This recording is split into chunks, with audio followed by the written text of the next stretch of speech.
Hey everybody, welcome to the Growing with Fishes podcast. We have a pretty awesome episode this week, some really big announcements, some really awesome guests, and some guests that a bunch of you have heard of before. So let's get right into it. This is the Growing with Fishes podcast. We try to do this every week as much as we're able to, and we we will be try to do this every week or every other week, and we try to cover both aquaponic and cannabis topics. That's why we're called Growing with Fishes. I'd like to introduce some awesome people today. Marty's with us here today. How's it going, guys? We have Ken Armstrong from Ouroboros. Howdy. Pleasure to meet you all. And we have Tony Ralph from Eden here. How's it going? Now located out in Eden Art Gardens and the surrounding properties here. We have a couple of big things going on out this way, which we'll get into shortly. Marty, you want to tell us what you've been up to? Yeah, I've been working on this for quite a while. I mentioned it a couple of times, but everything looks like it's been green lighted, and escrow is going to close on our property for the 9th, and we'll be setting up and applying for all of our tier 1 recreational licensing. So hopefully we'll be setting up a 5,000 square foot indoor and a 20,000 square foot outdoor, just southeast of Portland a little ways. And so probably projecting to get that started around the beginning of February, get the indoor in and going first, and then put everything out for the outdoor. And so that's going to be really exciting, and hopefully getting all that taken care of. And obviously I'll be moving and doing a lot of other things and getting everything set up, but they want me to continue to film everything, and basically they're all about transparency and probiotics and all those different things that we value. And so I'll continue to shoot videos of the initial setup. It's actually, right now, it's a Christmas tree farm. So they have about 49 acres of Christmas trees already existing. And so we'll basically just be expanding it, continue to run the actual Christmas trees, and then add about another half acre of our own Christmas trees.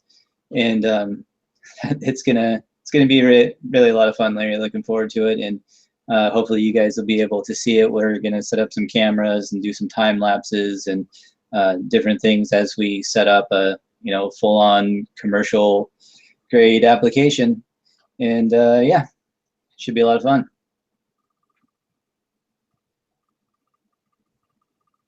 That's awesome. Are you going to do all aquaponics, or are you just starting off with one and the other? We're actually going to run the probiotic wellness gardens that we've talked about, like the earth boxes. We're going to run all the flowering plants in those, and then all the mothers and clones and everything will be done in aquaponic systems. So they'll go straight from, they'll get rooted. Once they're rooted in the aquaponic system, then they'll get transferred to the earth box and stay in those the entire time. Everything will be on a rotation. So we will have zero transplant. The earth box is already on casters, so they'll wheel out of the bedroom and wheel into the flower room, and then we'll probably also wheel them out for harvest. So instead of just cutting everything down in the room, we'll pull it all out first, and we're going to have a separate area for harvesting and drying, so that we can bring veg plants in right away. So that's kind of the overall rough plan. So we'll and then sort of the phase 2 plan is to have the full-on flowering aquaponic system, which will sort of be like the private reserve, the slightly more expensive line of cannabis. And we're hoping to have about 10 to 12 strains, kind of a pretty wide menu to shop through as well. So we have a lot of plans, but that's what we're starting out as. That's awesome. So I guess I'll let Tony go next, and then I'll go, and then we'll leave the floor with our special guest today. Tony, why don't you tell us a little about yourself and what you do here? Hey guys, how's it going? We're broadcasting live from the living room here, rather the groove room here at Eden Art Garden. Eden Art Garden is a place where we feature an array of different DJs, artists. We feature an array of different educational workshops. We have couple different sustainable technology projects in the works. That's actually how Steve and I got acquainted. Steve is going to be facilitating a lot of the educational workshops regarding the aquaponic farms that we'll be building here. And actually today we've been walking around the property and going over extensive planning for the future, where things are best suited in terms of ideal placement for sunlight and things like that. Awesome. Yeah, he was kind enough to give me a really amazing opportunity out here. And not only that, he also owns a bunch of property nearby that we're using for some of the other larger commercial aquaponic cannabis clients that we'll be building out down here in Southern California here in the next 6 months or so. We have a couple of big projects that I'll be able to tell you more details about, is the paperwork and everything else, and financing, and all the rest of the details that Marty was just happy to proclaim that he finally got through. Most of the way through. Don't jinx anything for me, Steve. I'm about 4 days away. All right. So yeah. So it'll be really cool to see this place, and we'll have a ton of cool video footage. We'll be doing a lot more on fruit trees, as well as a little bit more vegetable stuff on the YouTube channel, aside from the cannabis stuff, especially in the short term. The next couple months will be a little bit more vegetable focused as far as regular daily footage and things like that. So yeah, really excited to have this opportunity. I have an amazing place. Like, the artwork here alone is just incredible. Don't mind the mess, but I mean, every wall, everything is painted in just a super amazing, creative way. And everywhere you look at this place is just inspirational as far as artwork and creativity and gardening and everything else. And I don't know, happy to show it off and do a lot of different things with the space. So yeah, it looks like an also, awesome setup there. Also wanted, well, I guess I'll let Ken do the announcement, since he'll be next, and he'll have a big thing that we're doing collaboratively that he'd like to announce. And I'd like to thank Ken for taking the time to join us today. He's a very prominent person in the aquaponics field. He's been teaching commercial classes for quite a long time. He teaches the largest, the largest aquaponics commercial class in the United States, aquaponic farm course that he teaches, I think, 4 times a year, correct? Yeah, we'll do it 5 times this year, but yep. Okay, 5 times, yeah. So yeah, he's very, very experienced. He's one of the most knowledgeable people in the field, and I really appreciate him taking the time to join us today. Why don't you tell us about yourself and the big announcements? Oh, great. Well, thank you very much, Steve. I really appreciate the opportunity to be on with you and all your watchers. Yeah, my name's Ken Armstrong. I'm the owner and founder of Ouroboros Farms, along with Jessica Patton, who's my wife and business partner in the business. We've been growing aquaponically on a commercial level for almost 5 years now. We got started in April of 2012. We took the very first aquaponic farming course that was ever happened with Gina Cavallero and Sylvia Bernstein and Murray Hallam. And we were so inspired by that class that we came and built a commercial. My very first aquaponic system was a 20,000 gallon system in a 6,000 square foot greenhouse. I would not recommend starting that big. Provides lots of learning opportunities with that. But we're actually in our second location. We started in Pescadero, and now we're in Half Moon Bay, California, right on Highway 92. We had the opportunity to move our facility to a new location that had better light, better temperature, and better water quality. Also a nice large retail space, about 1,000 square feet worth of retail. Nice 200 square foot walk-in cooler. Actually have a real office rather than just a table set up in a greenhouse. We also have a 1,000 square foot education and event center, where we teach classes and also hold farm to table dinners as well. So we've been in that new location for 2.5 years right now, and we're really excited about the opportunities that are presenting itself for us here going into the future. I've been teaching classes now for 4 years. First year taught, didn't really know what we were doing. We were sort of newbies in the whole industry, and got hooked up with Murray Hallam, and now we are one of the training locations for the aquaponic farming course. We are the most successful so far of the farms that have gone through that course, and so now we are one of their West Coast training locations. And we'll be holding 3-day commercial level classes to teach anybody who wants to get into the aquaponics business everything you need to know on the commercial level. It's not the basics, but really gets into the commercial production, production planning, integrated pest management, and all the things that you need to do to run a successful farm. And along with that, super excited as well for the educational opportunities with Steve as well. Coming up here, the first one in January, the 20th and 21st and 22nd of January, we'll be doing our first aquaponic cannabis class, or as we call it, the aquachronic class. It's not the chronic, it's the aquachronic. Right. And super happy to have Steve coming to our farm and teaching that class with his experience in growing cannabis in aquaponically.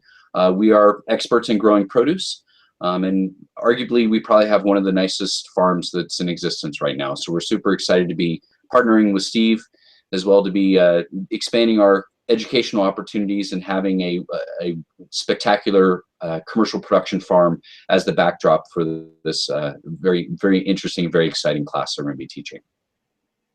Which I think is really important if you're going to have a class, to be able to have a facility that is going to be able to accommodate for that. I mean, it's really, you know, sort of a necessity. If you just sort of show up in a room and try to explain aquaponics without any sort of reference around it, you might as well just watch people's eyes glaze over. Yeah. I totally agree. I know there are some other courses out there where they teach commercial aquaponics class, and it's either somebody's backyard system or it's a hydroponic system, not using aquaponics at all. So yeah, that's something we had very unique here at our farm. And not only do we teach our own classes, but we've really focused our attention on being a collaborative educational space. So we've opened it up to other commercial trainers out there, because we honestly believe there's so much to learn in this industry, and everybody's experiences are different. Everywhere you grow is going to be a little bit different climate-wise as well. And so the broader breadth you have of different experiences and places where people are growing and their experiences they can share, I think is valuable for the industry as a whole. So we're really excited about that collaborative effort, not only with cannabis, but other commercial producers, to really sort of help spread the word. And because we do have a facility whereby you can go out and touch the plants and see the piping and really get into the nitty-gritty of how everything's put together and how it all operates to create the spectacular produce that these type of systems can create. Right, and I think that you know, I don't have any issue with small backyard people doing training, as long as they're advertising that they're small backyard people. I feel like that, and they're advertising that as the class. If you're a small backyard person and you advertise a commercial aquaponics class, then that's sort of where I draw the line. And again, different challenges, big and small, are going to create different different solutions. So I definitely think that. But if you're going to teach and advertise that you're going to teach a commercial aquaponics class, then it really should be at a successful commercial aquaponics place. I mean, it just makes sense. So I think that's a good solution you guys have there. Yep, I certainly agree. I've been having a hard time with the cannabis, aquaponic cannabis producers I'm working with have everything under such heavy NDA that I can't repost anything or show off anything unless they approve it first, and it makes it really hard and frustrating sometimes.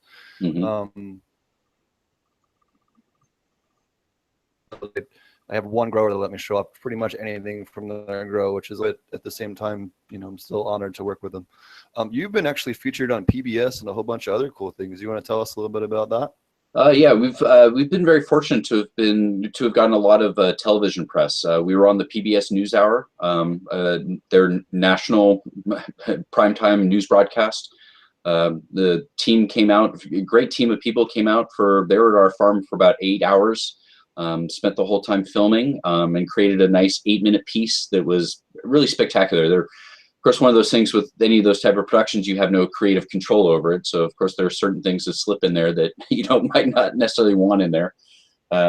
We also had a Bloomberg TV came out and did a spot on us at our original farm over in Pescadero. Also had Al Jazeera USA came out and did a piece on us as well.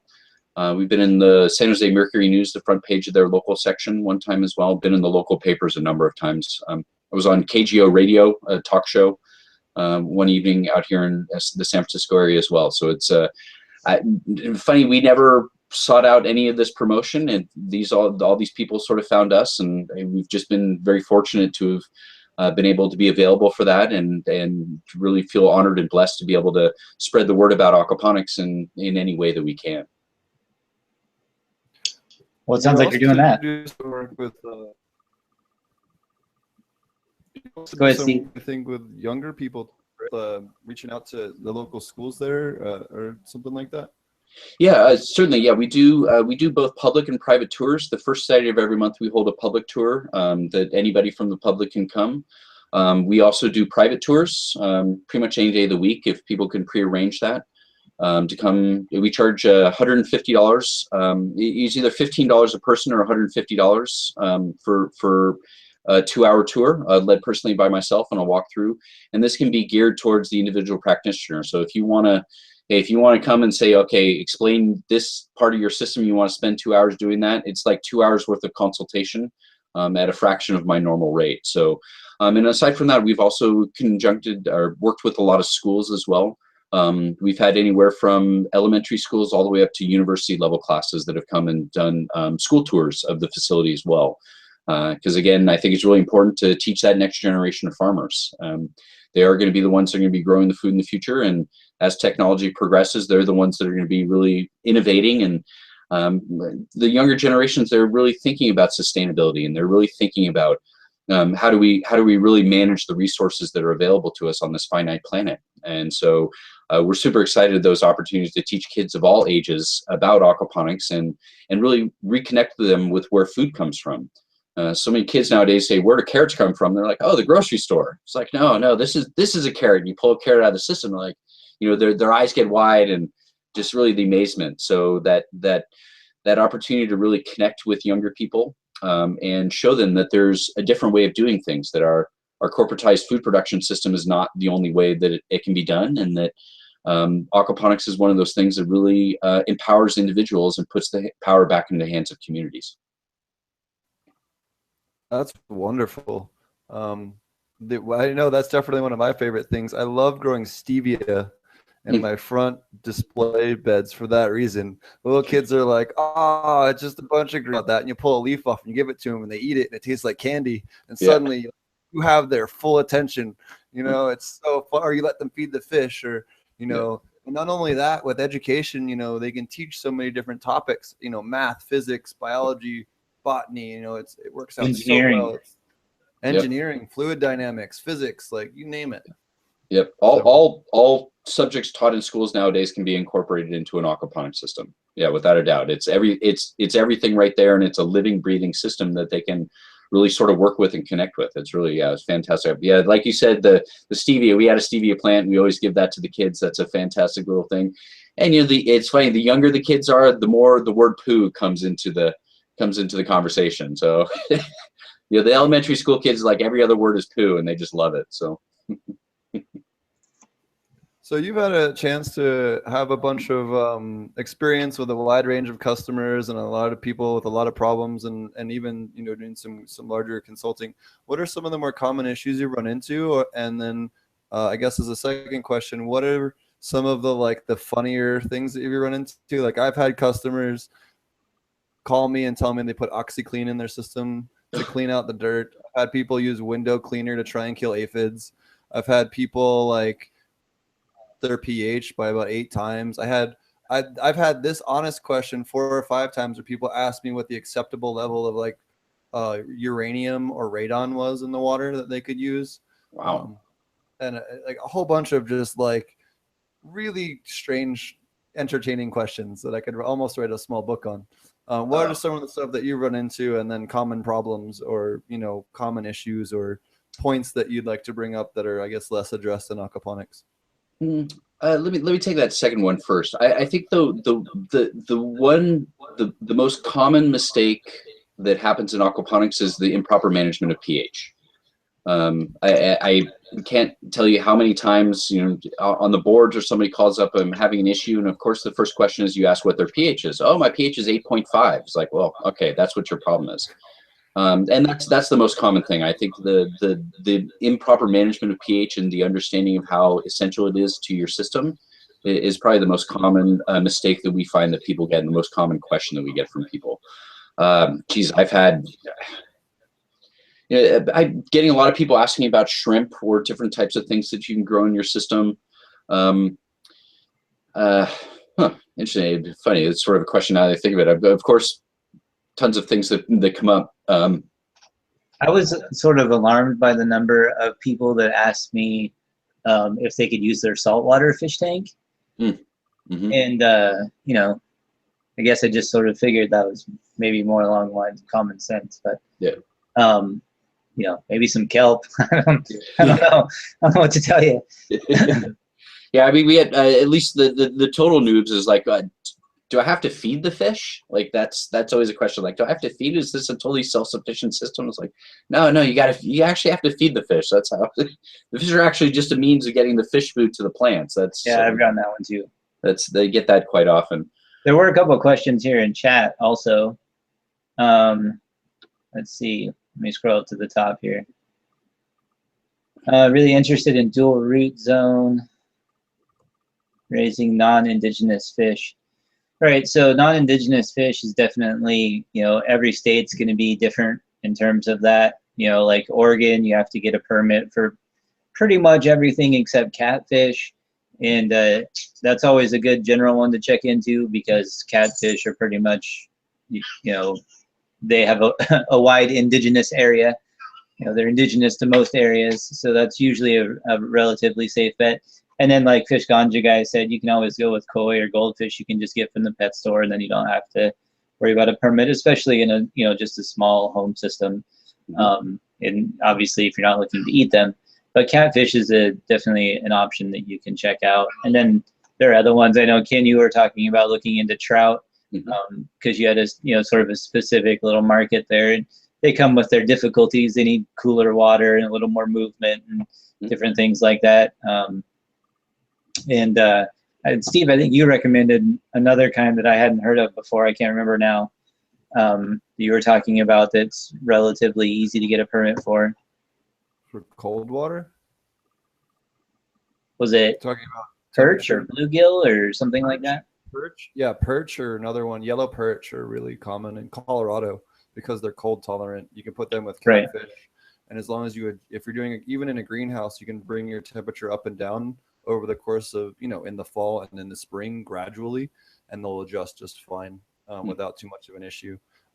When I used to run the R&D greenhouse back at the aquaponics source, we used to run it about a 10-degree temperature difference between summer and winter, and it still kept everything nutrient available, but it definitely allowed us to cut back on the heating that we required and using, you know, relying much heavier on solar heaters rather than having to deal with, you know, spending fuel or electricity.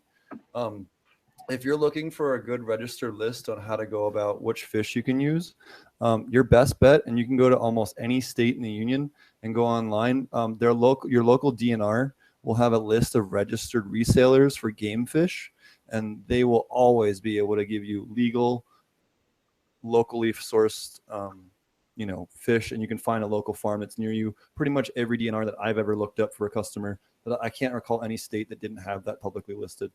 Right, and they will also have the information for permit. So if you do need one for catfish or you need one for tilapia or whatever, they'll have the information on to where to get them. And they're usually not expensive, but it's, you know, kind of a pain in the butt. You fill out an application, and it's like, I think here it's like $12 for a fish handler's license in Oregon. Yeah, and this is all this is going to change state by state, county by county. I know California, at least when we got started, I mean, we run koi, hybrid carp, and catfish, and we didn't even have any sort of license the first 2 years we were in business because we didn't have any intention of selling. At least in California, commercially, you don't need a aquaculture license unless you intend on either live hauling your fish or selling them. But if you just have them in tanks, I mean, the first couple of years we didn't have. I had the head of the department come out and check out my facility, and we didn't need any sort of permitting at all until we started selling them.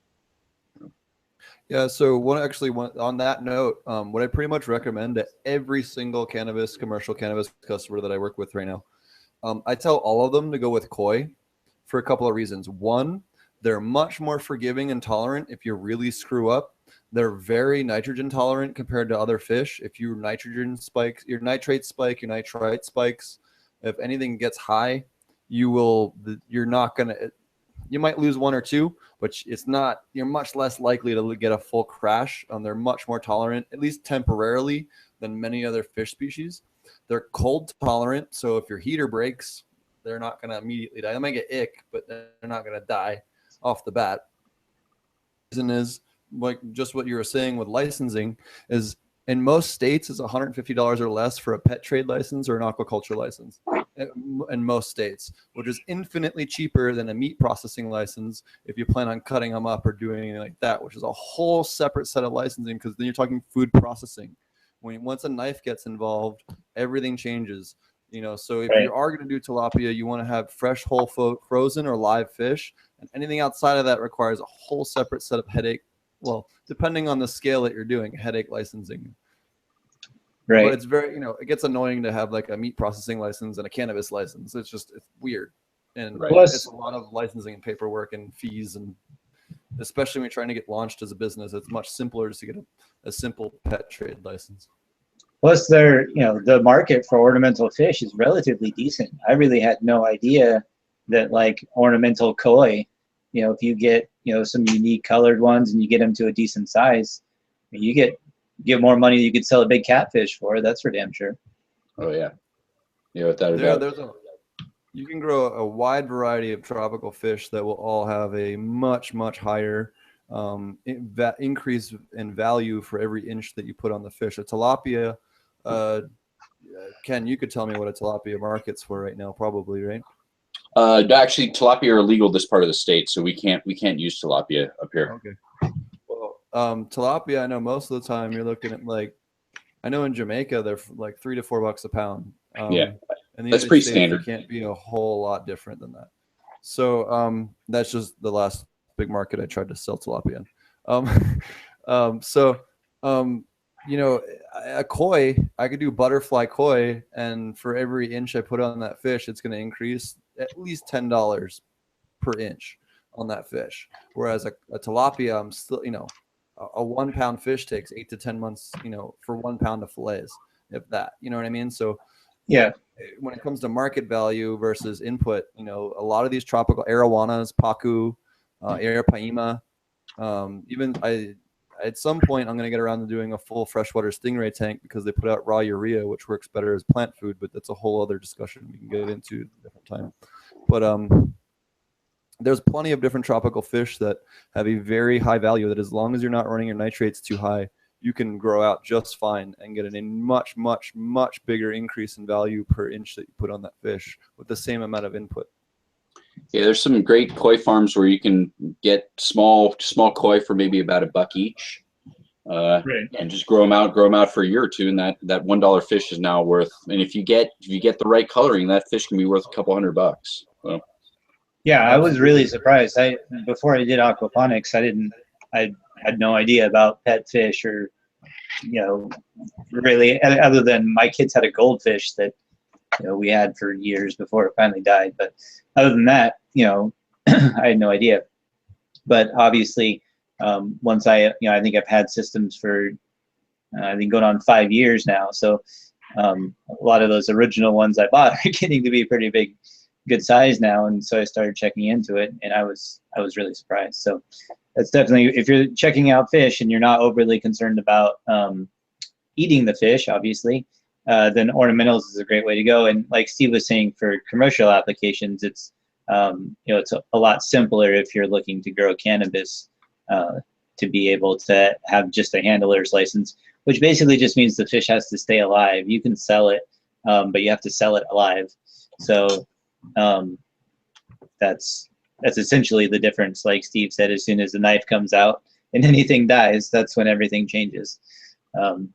So I think that pretty well covers fish, unless anybody else has any other suggestions. What fish species are you growing there, or do you recommend, Ken, or what fish species do you have experience with? I believe you did a thing with white sturgeon at one point, didn't you? John Parr of School Grown was with us, and he was actually doing sturgeon there for a little while. I'd like to get into sturgeon, or we do channel catfish and koi right now, but we're actually looking to maybe do a little bit of trout because our systems, we have 2 systems that are 30,000 gallons of total water volume. And we don't have a heating element right now, so there's no global warming in San Francisco this year. Our temperatures are about 8 degrees cooler on average than they were last year, so our water temperatures are running about the high 50s right now, which is way too cold for the catfish. They're not eating at all. The koi are still doing fine, but we're looking actually to pick up some trout. Crazy cat. We're looking to pick up some trout. Because there's some smoking areas, there's some smokers kind of where we are. So again, that value-added product where we actually don't have to process them, we can just live haul them to our to one of these smokers, and now that fish that we bring in probably costs us $5 or $6 a fish to have that smoked, and now it's a $30 value-added item, smoked, filleted, processed, vacuum sealed. Now we can sell it directly out of our retail space, or we can sell it to grocery stores or anything like that without having to actually get that processing license. But I would recommend koi if you're, so much about where your climate is. If you're not looking for a food fish, koi are probably the best fish you can get. As Steve said, they're very tolerant of a wide variety of environmental conditions. They're a forgiving fish if you do have some issues or have some problems in your system. And if you can find the diamond in the rough, and they are a fish that actually does have some value. You can get a lot more for a single koi than you could ever get for a catfish. But sturgeon is one of those fish also that's very interesting. I mean, they're super cool looking fish. Great feed to conversion ratio. They grow really fast, really quickly. Though they're a longer term crop. I believe it's about 4 years for steaks and about 7 years for caviar if you want to go that route. Right. But again, wide range of conditions. They live in the San Francisco Bay. There's some sturgeon in the bay that are probably 200 years old, so they'll live forever. Right. Really similar to the sturgeon in a fish tank, but yeah, actually, I didn't know koi could live that long either. I looked that up the other day. My son asked me how old can koi get, and so we looked it up, and there's some on record that are like 220 years old. Yeah. And they think they might even be older than that. That's like just when they started keeping track of how old they were. So yeah, the Japanese Royal Botanical Gardens in Japan, the Royal Gardens has been keeping koi records for like 800 or 900 years, I think, and they have like full lineages on all the royal strains, or not strains. I call it strains because it's different strains of fish. Hit the pipe again, Steve. Hit the pipe again. The different lineages of koi there, and they have there was one fish that lived to be 229 years old that lived in the Royal Japanese Imperial Gardens. Wow. Yeah, cool stuff. So I have a question for you, Ken. Is on the trout systems, are you running them disconnected or decoupled, I guess is the word? No, I mean our systems are completely integrated. So it wouldn't be a decoupled system. Some of the projects that I'm consulting on, some other facilities, those are going to be decoupled systems, and which would make it a lot easier to run those type of fish. So it could be challenging because our water quality isn't absolutely pristine, just because with catfish and koi you don't need it to be absolutely pristine. With trout, we're gonna have to really work on, probably add a little bit of additional solids filtration onto our system to make sure that we can clean up that water a little bit better for those fish. They have a little bit higher dissolved oxygen content than catfish, especially. Yep. That's one other thing. Since we were on the fish topic, that's one other thing to consider is if you do consider doing trout or any river species, even if it's not trout, like regardless of where you are on the planet, river species tend to almost always require a higher pH than lake or pond species of fish, or even if you're going for native varieties, and it's something to always keep in mind. The other thing I'd like to at least touch on, since we're on the fish topic, is I try to always, even when doing tilapia systems or perch systems or bluegill systems or whatever, try to always have at least a handful of catfish, 2 catfish or 4 catfish or 5 catfish, because they cruise around the bottom and they kick up that fish waste from the other fish, and they keep the bottom clean. If something gets sick, something dies, they'll eat it. Just like in some systems you can keep crayfish, but catfish work much better. That and keeping a few algae eaters in there also helps keep the system clean. What have you found you used for algae cleaners if you do use them? We haven't used anything for algae cleaners. I've had good success with plecos, plecostomus. So if you're looking for a little bit, I mean, it's still basically a catfish, I guess. I mean, it's a little sucker fish that cruises around, but they're kind of cool looking. They have, they have some decoration to them. So if you're doing just ornamentals, then plecostomus is a pretty good option. That's another great value-added item. Plecostomus, a lot of the more exotic plecos run between $20 and $60 a piece.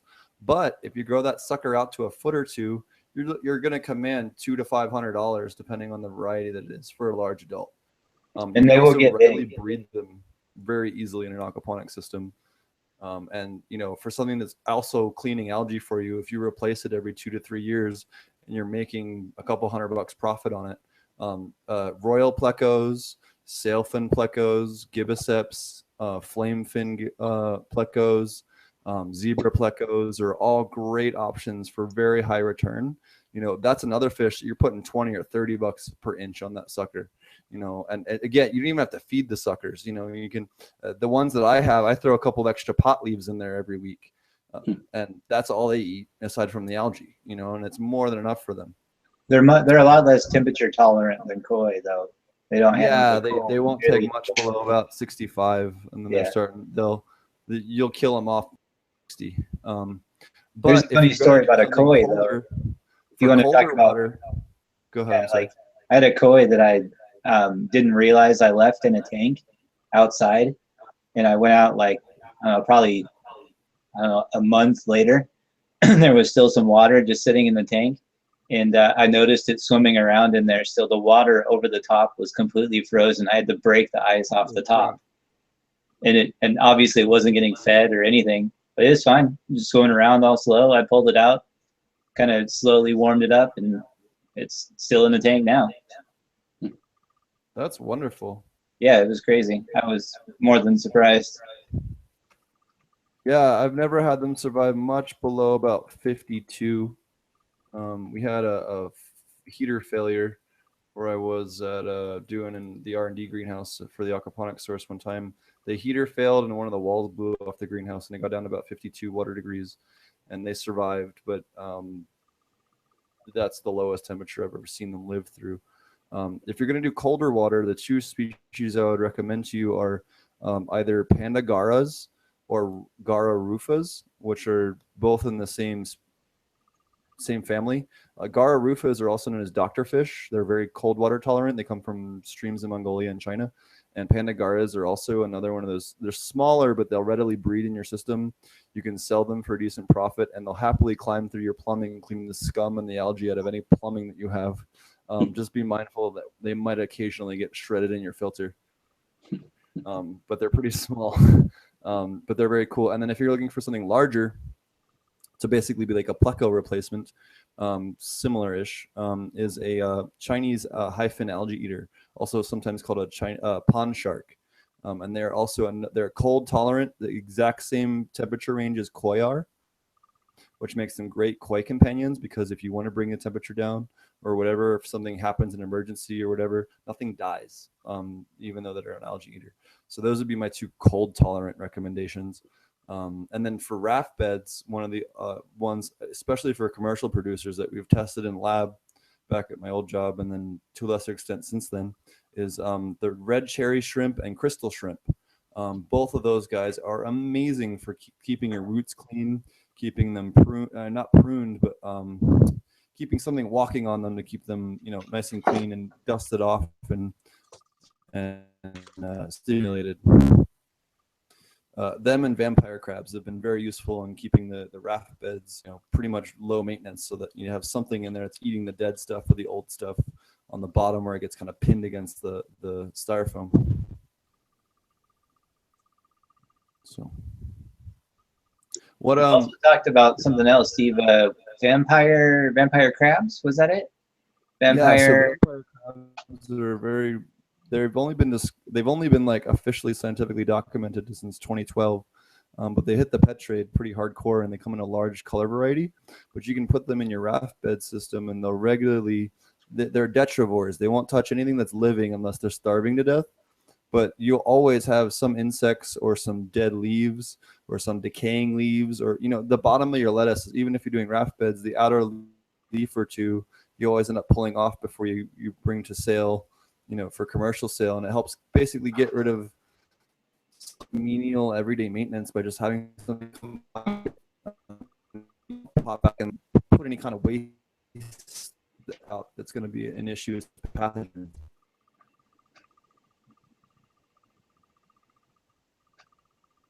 Really well in raft systems. I don't know if you're lagging out or I'm lagging out. I think you're lagging out. Are you there, Ken? Yeah, I'm here. Yeah, you were cutting out on me too, Steve. Oh, okay. Sorry. My internet connection here isn't the world's greatest. I'm actually using my cell phone right now, so I do apologize if I cut out a little bit. But the stream is You seem fine now. The stream is hosted separately from me, so if there is a hiccup, it won't happen to anyone that's listening. It'll just happen on me talking to you guys. Okay. So, what plant species do you grow the most, or what plant species? Is there anything you recommend or definitely do not recommend for aquaponics that you run into with at Ouroboros? Oh yeah. Oh geez, we've tried so many different. I think we've gone through about 150 different varieties of lettuce.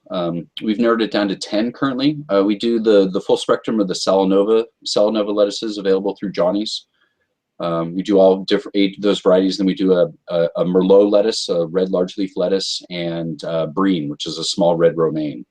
Aside from that, we also do collard greens, chard, mustard greens, Mizuna, pak choi tatsoi, lemongrass, cherry tomatoes. We're experimenting with some loofah this year, which we're having really good success with.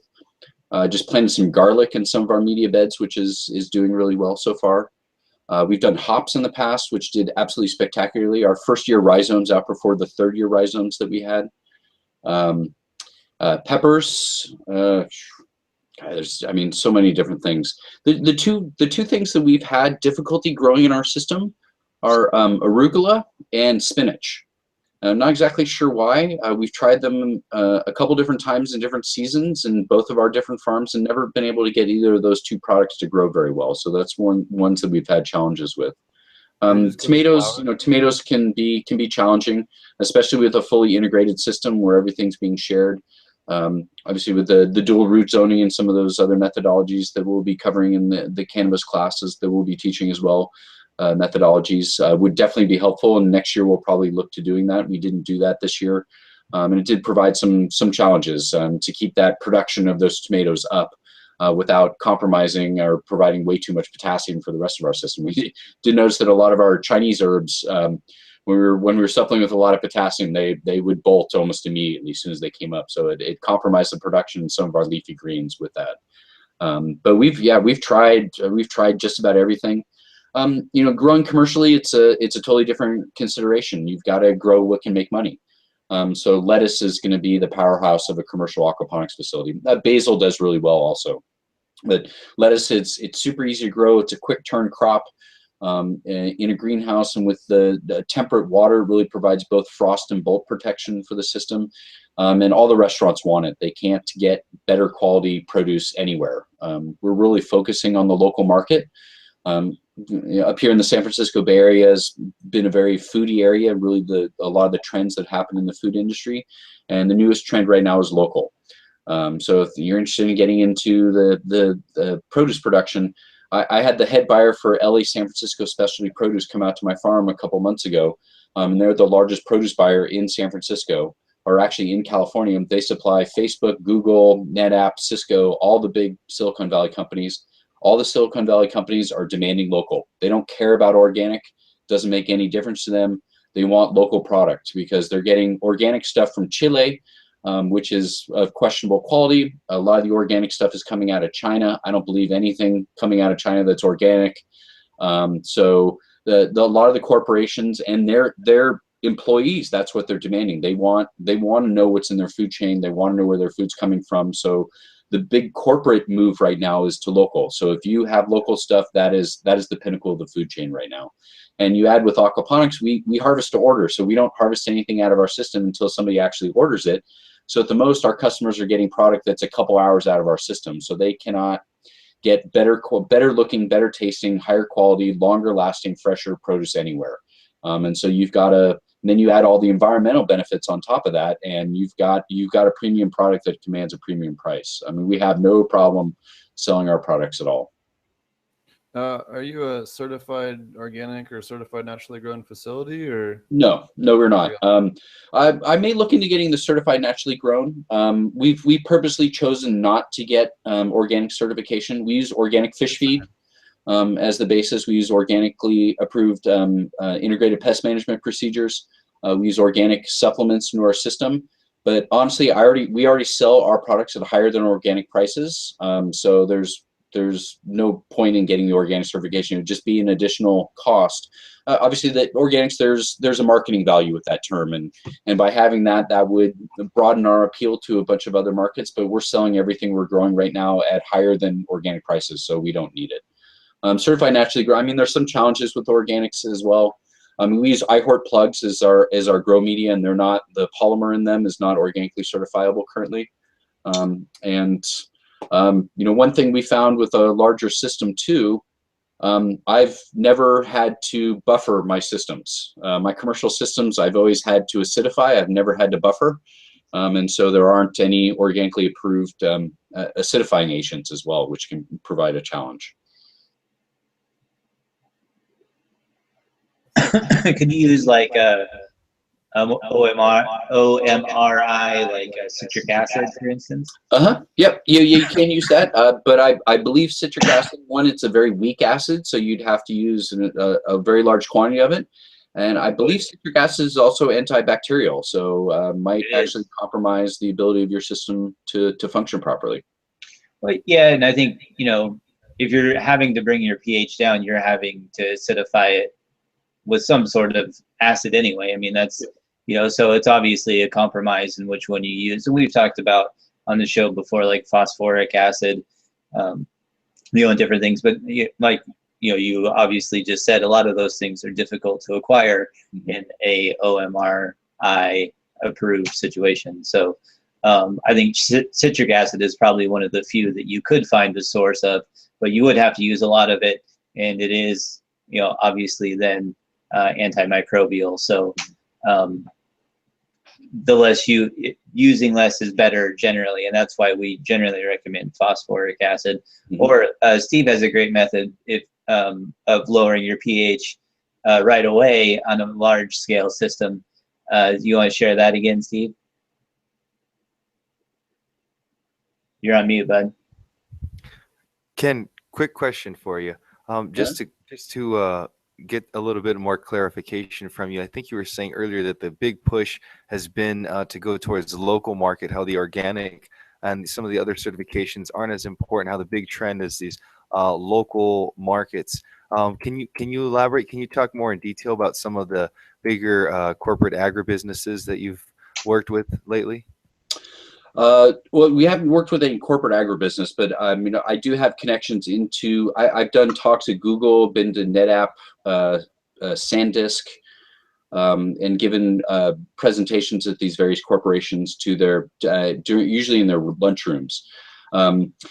The produce buyers in San Francisco, that's what their customers are demanding. The large corporate businesses, they're demanding, they want local products. They want stuff that's grown locally.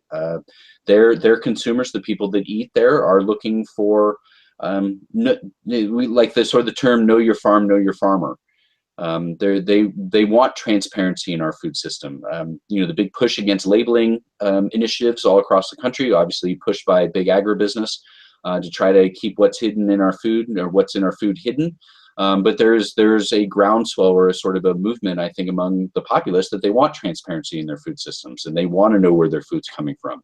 And even though the media is telling us that that's not what we want, consumers are demanding that. And so the ability to actually know where your food's coming from. I think aquaponics is perfectly situated.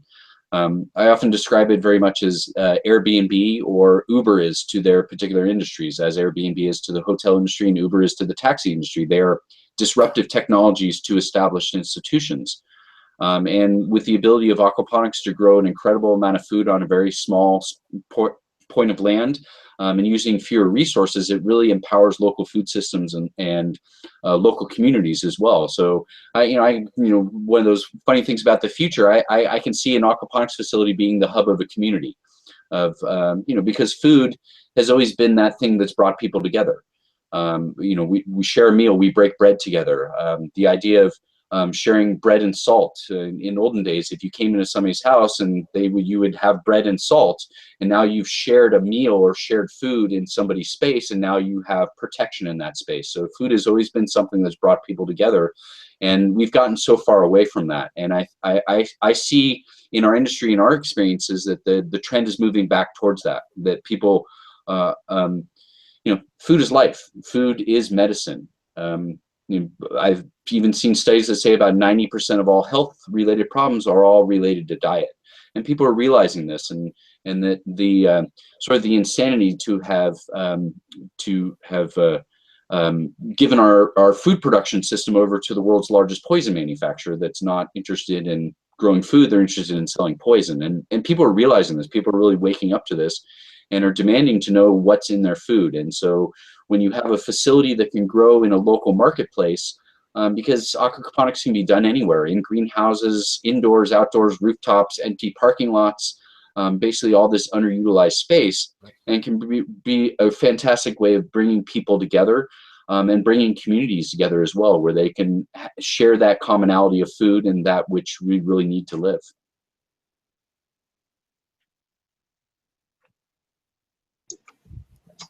Thank you, Ken. I had a quick question. I know that Micah wanted to ask. I'll hand him the mic now. Hi, I'm Micah Winowski. I became acquainted with Steve at the last farm that I was fortunate enough to work at and work with him. And now we're working together here at Eden. I have been kind of enthralled with aquaponics since being introduced to it through Steve and learning about infinitely small microbes that do everything. But primarily before that, I was a soil farmer. I won and swept kind of all 8 categories at the county fair for homegrown produce with the smallest amount of space.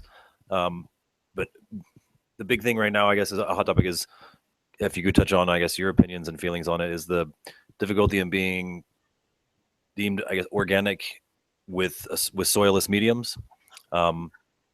It's very easy to be certified organic in soil, but not so much apparently with aquaponics. So I wanted, I guess, get your thoughts on that. Yeah, it's actually not that hard with aquaponics to get. Currently, because you don't have to have that soil remediation that happens for a number of years. So you can an aquaponics facility actually can be certified organic before they even start growing anything, or shortly thereafter. So almost immediately, because you don't have that soil-borne component. There's that big talk. I know that the National Organic Board just met, I think a week or 2 ago, and they had comments. There were a couple representatives from the Aquaponics Association that went there and actually presented information regarding this, and basically put it to the soil farmers, like, all right, here is all of our evidence. And they provided all this evidence of microbial activity around the root zones and all the microbiomes that are existing there. And they actually basically put it back to the soil farmers, like, all right, now prove your case. Prove that, instead of having us to prove a negative, now prove you're positive. So I believe they punted it at this point. So they've decided not to rule on it at this time. So both hydroponic and aquaponic gardening can still be certified as organic. My own personal opinion on that, there's nothing more natural than aquaponics. I mean, you're creating a living ecosystem. This is a river, lake, stream ecosystem that you're doing in a controlled environment. I mean, you can't get anything more pure unless you're walking down the riverside and you find something growing naturally on the side of the road.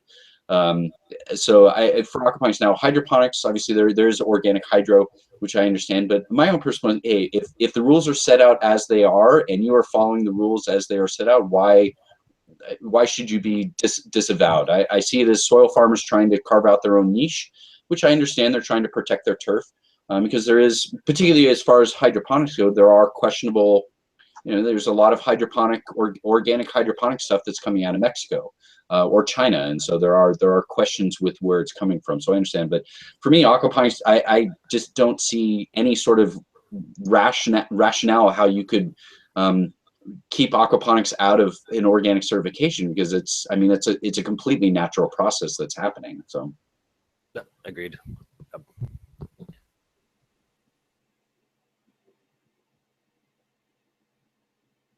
So, what are your? I guess I have a question. Earlier you touched on pH being the biggest issue. What are your go-to pH adjusters? How about as far as that goes? Either phosphoric or muriatic. Those two. I hate using muriatic, but when you have 30,000 gallons of water that you have to change the pH on, one of those things, sort of backup systems. Sort of a good anecdote type of thing that just happened recently when we were at the Aquaponics Association conference, where I was honored to be the keynote speaker this year. We left the farm to an associate of ours to take care of it. First time Jessica and I had been away from the farm for more than, I think, 3 days, and we were gone for 5 days. And he put some top-up water in on Friday and forgot that it was on, and basically did 100% water change in one of our systems over the weekend. And our pH went from about 6.9 up to about 8 in a very short period of time. And I've been spending the last 2 weeks trying to get it back down. I think I've gotten it back to, it's down to 7.6 now, but it's a very slow and laborious process. I think I put about 10 gallons of acid in so far and only been able to get it to drop about 0.3 of a point. And, when you're talking about that, I buy 55-gallon drums of phosphoric acid, and that's $8 a gallon when you're buying it at that quantity, in that format. Whereas muriatic acid, you're looking at $4 or $5 a gallon for that type of stuff. So I usually switch off back and forth. I prefer phosphoric just because it is providing some sort of nutrient base for the plants. But also you don't want to put too much phosphoric in there too, so you don't want to get a huge phosphorus spike as well. So those are the two that I use most commonly. I'd love to be able to use nitric acid, and I looked into that, but to deal with that stuff, you need a full chem suit, hazmat, spill station, all that kind of stuff, and that was just a level of danger that I was not comfortable dealing with. Right, and we touched on this before. Another reason that you talked about for phosphoric being a good option to provide some level of nutrients. Also, specifically if you have hard water that is like calcium based, because then you're sort of balancing that out to where if, a lot of times there's not a lot of phosphorus content in like even my well water here, but I have a lot of calcium content, and so it definitely can help out. It's a way to add some level of phosphorus without also adding calcium, because most of the time when you try to dose something, even the stuff that we get and normally recommend for dosing phosphorus also has a level of calcium content. So I have to be particularly careful if I want to add any additional, that I'm not, I try to not add too much at a time, because then my calcium will increase even more than what I would like it to, because it's already high to start with. So it just becomes an issue. Mm-hmm. It also, using too much phosphoric acid can cause two things. One, it'll make your lettuce bolt, as you were referencing earlier, Right. Along with potassium. But the other thing it'll do is, if you have too much phosphorus and your phosphorus level gets high enough, that actually can act as like a buffer on its own, just the same way that carbonates would if you slam it real high. I've only done it, well, I haven't done it once, but I've only heard of someone doing it once, but it is chemically possible to achieve that in a way that wouldn't be fish lethal. One of my favorite go-tos, and one that I haven't heard a whole lot of other people mention, is if you have a fresh system with no fish in it and it's like still cycling in the beginning, you can use, or you just built, you're finished leak testing it and everything, water's running through the system, you can use dry ice in your fish tank.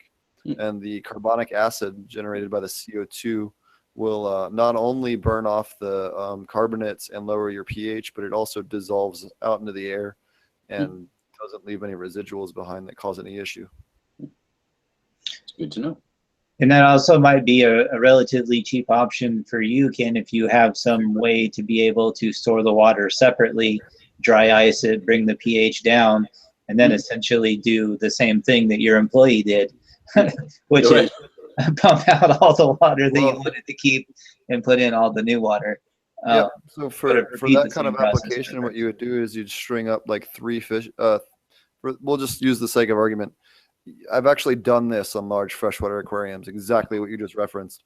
And what we did was we ran CO2 on a CO2 tank that I got from a beverage store. You can rent them for like, deposit plus not a whole lot of money. You get a big CO2 tank. And what I used to run when I used to run big freshwater systems, especially big planted aquariums, or big freshwater systems where I had a whole wall of fish, but needed to regularly do a big water change with a high pH water, we'd run the whole system water through it was automated, but it would turn the CO2 on in the first trash can that had air stones in it. And it was plastic trash can and a Rubbermaid, whatever, 55-gallon drum for sake of argument. Run CO2 through the first chamber, injected with air stones, and then flowed that into 2 more trash cans that just had regular air stones that reoxygenated and degassed that CO2, and then put it back into the system so that the CO2 is never, ever high enough to ever be a fish issue. And those of you that run planted aquariums that run tank CO2 on that know that if you get it past 27 to 30%, you'll kill your fish.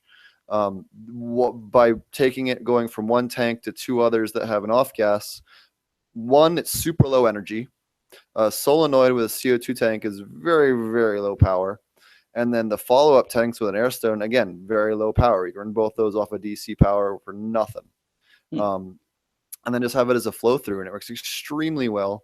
I've used it on mostly fish tanks over 300 gallons. We're doing freshwater tanks as a backup CO2 system, but it works very well, that you can use in that scenario. But again, it's something you kind of have to, you'd only set that up if you constantly had a high pH input water source, or actually be a great thing for Ken, who's mostly having to focus on lowering pH without having to really, you don't want to be putting in a nutrient unless it's something like phosphoric acid that has a residual of phosphorus, that's plant beneficial. Trying to nail that down to stuff that's fish lethal can be kind of tricky.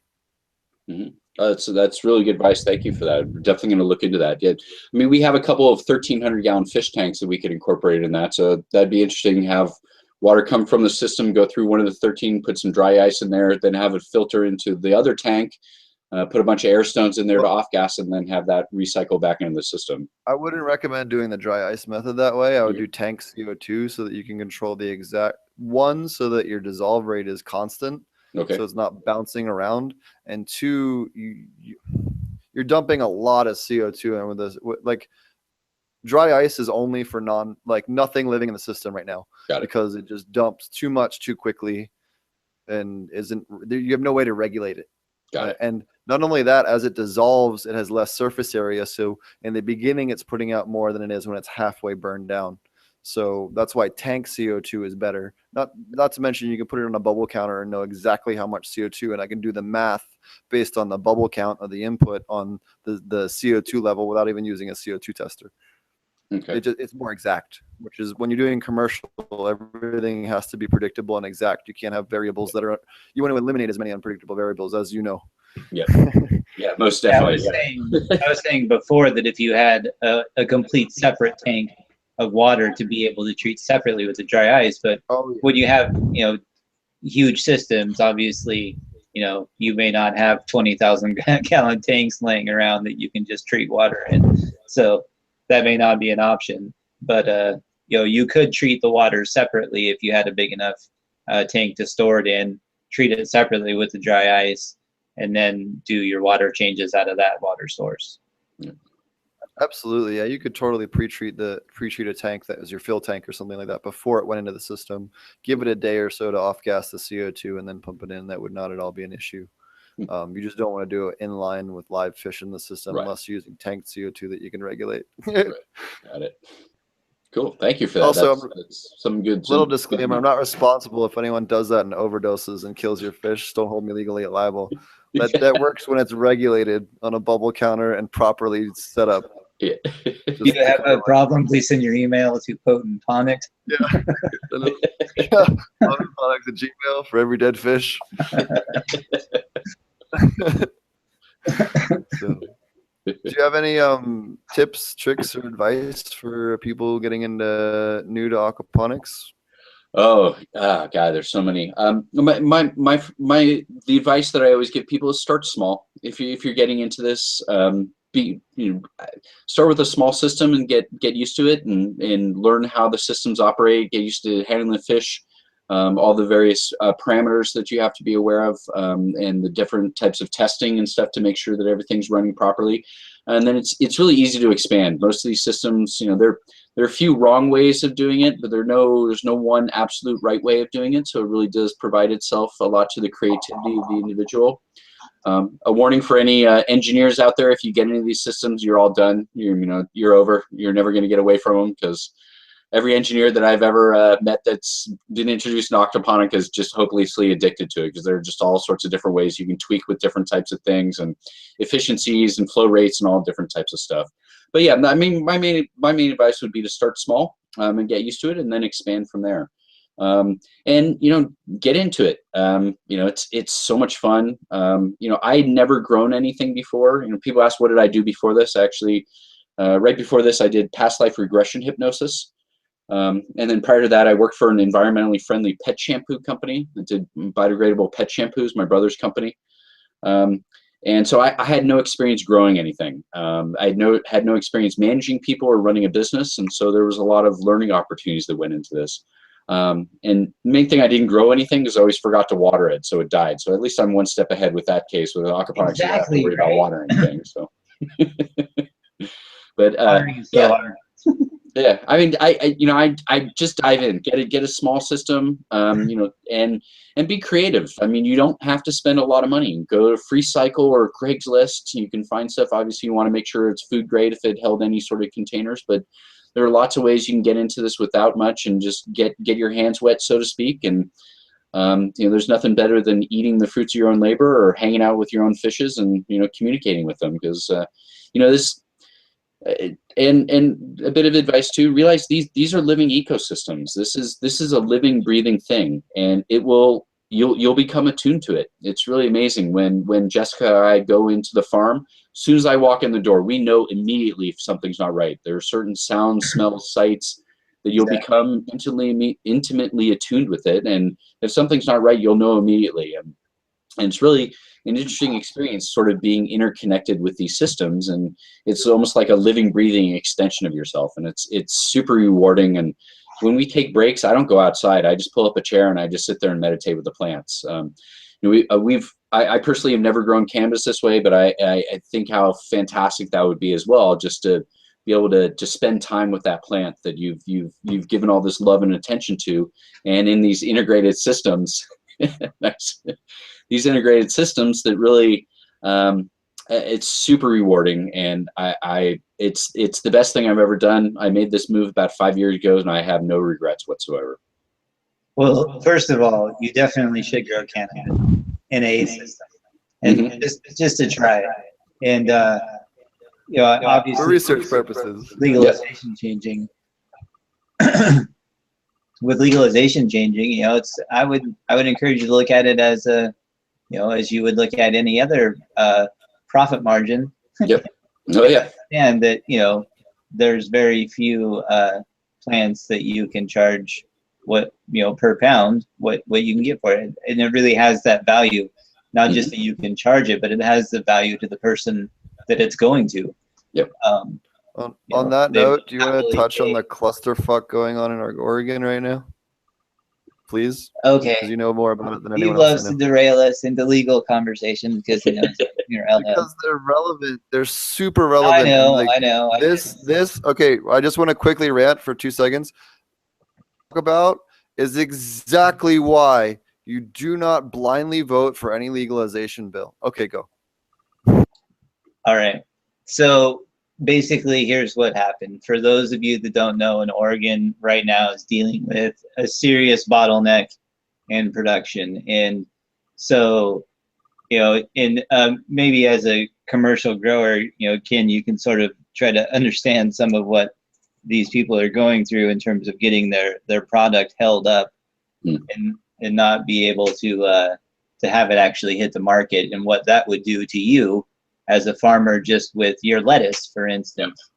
And so what happened is that Oregon decided that you needed to have all of your product tested at a certified testing facility. So previously to this, you had to have tests done at a lab and provide those to a dispensary. And even patients could request it from their registered growers. If you just had somebody that was registered to grow for you, then you could request the test and be able to look at it. So, but you could get it from any lab that could provide the testing for you. And we're talking about pesticide testing, mold and mildew testing, those types of things, which definitely are important. And everybody agreed they needed to be done. And the market worked fine for years that way. I believe it was about 2.5 years that we had required testing. I have to look that up to be sure, but for quite a while we had required testing on cannabis that hit the dispensary.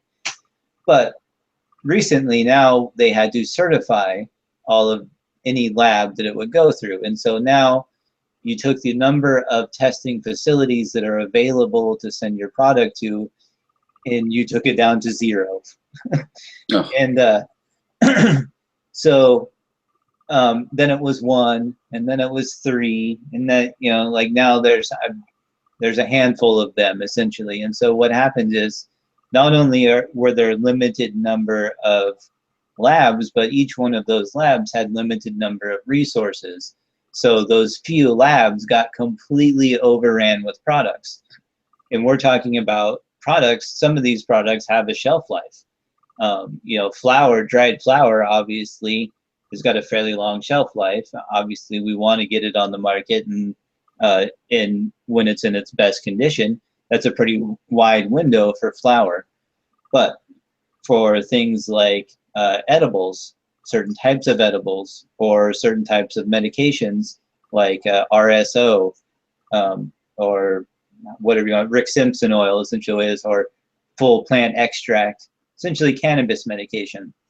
So all of those things require different things to be able to test them, and some of them are difficult to get in large quantities, and nobody had them in large quantities because everything was distributed out wide. So what used to go to a lot of different places, now everybody had to go to a very small number of places to get it, and those places didn't even have the resources that you need to run the tests. So for those things like concentrates and edibles and medications and things like that, you had them essentially sitting at the labs waiting for the stuff to get in to be able to test them. And in some cases, those few labs didn't have enough resources available to store everything that needed to wait properly. So if it needed to be refrigerated at different temperatures, or it needed to be frozen, or whatever the requirements were, they didn't have enough resources available because they weren't used to dealing with the volume. So you have problems now with product being held up.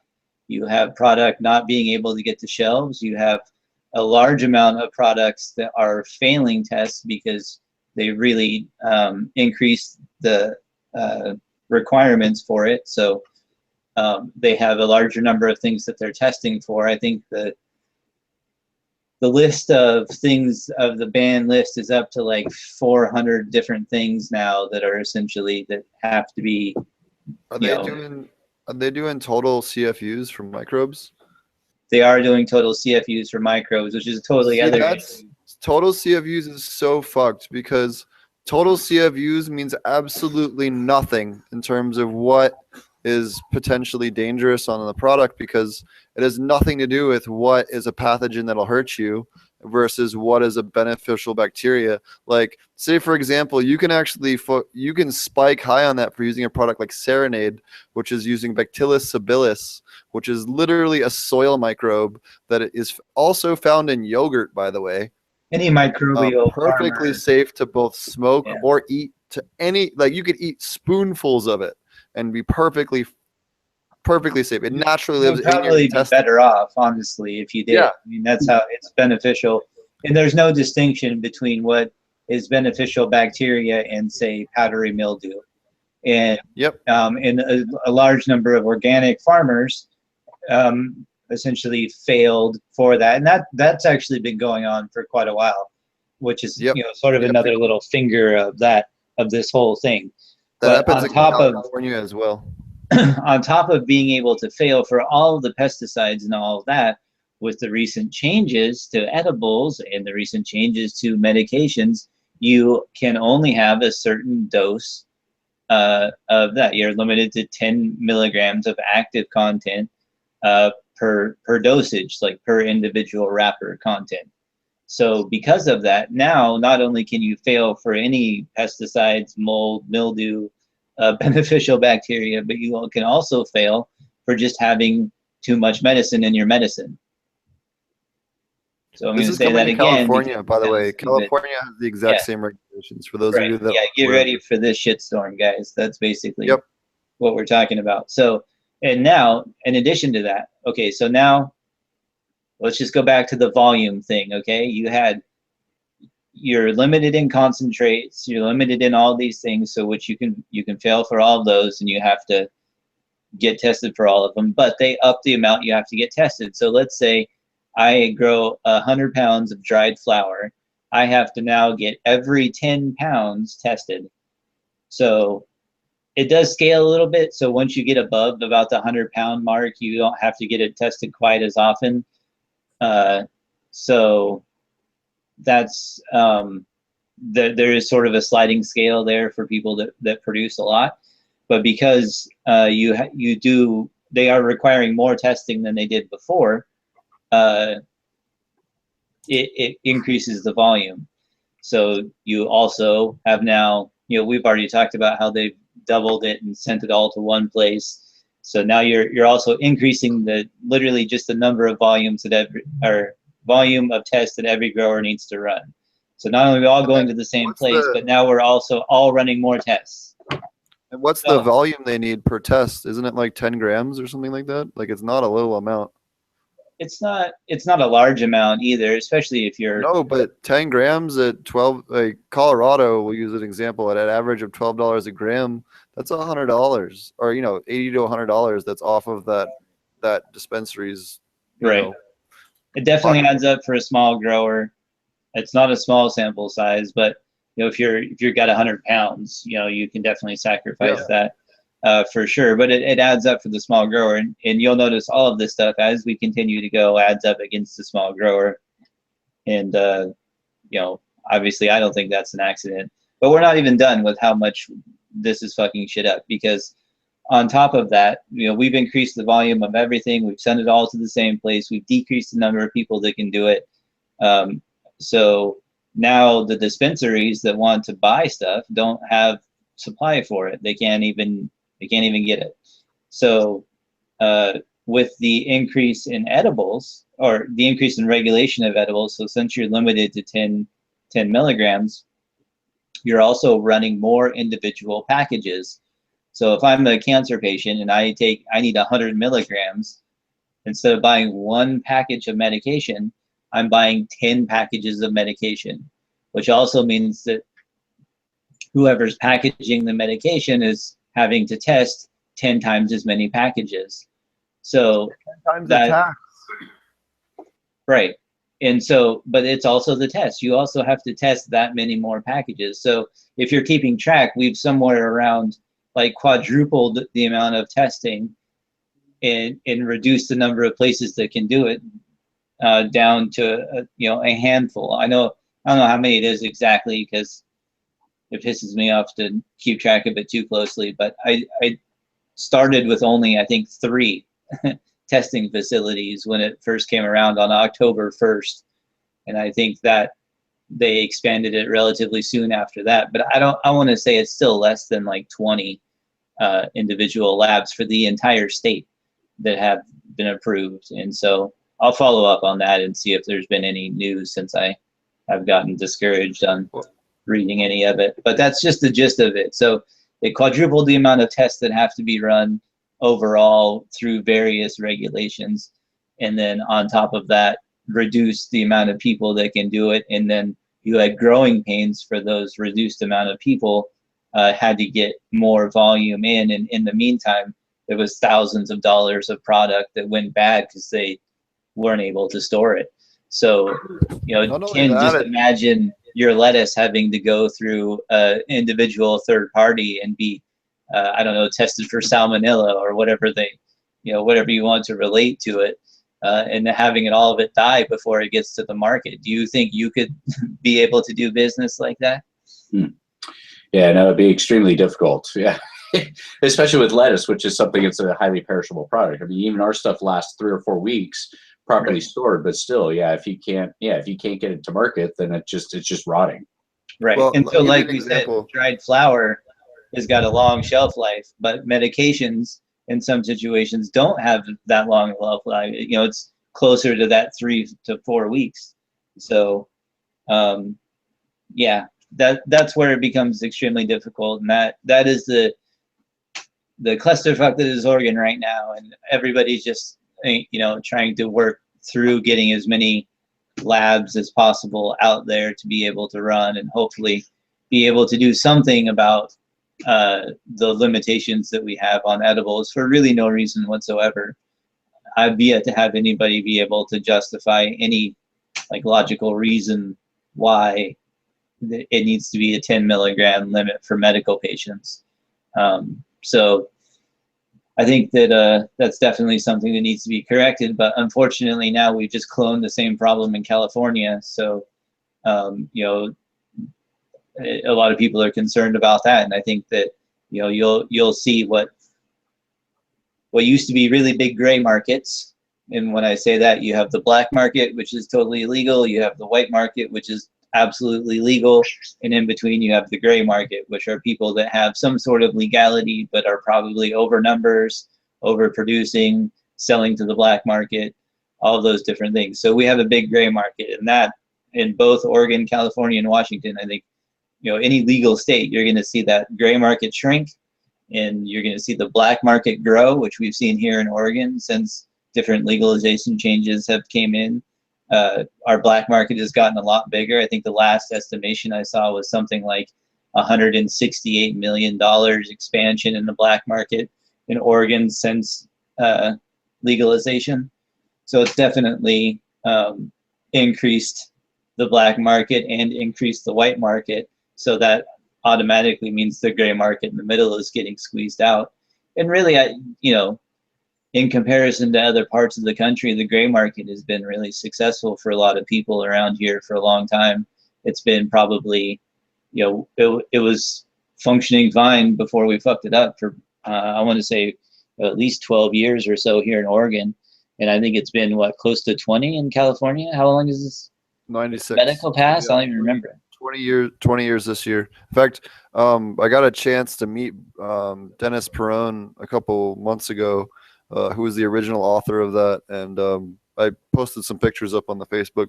He had a seizure a couple years ago, so his ability to talk is there. He's super cognizant. He just has a hard time communicating, which is why he wasn't able to join us on the show.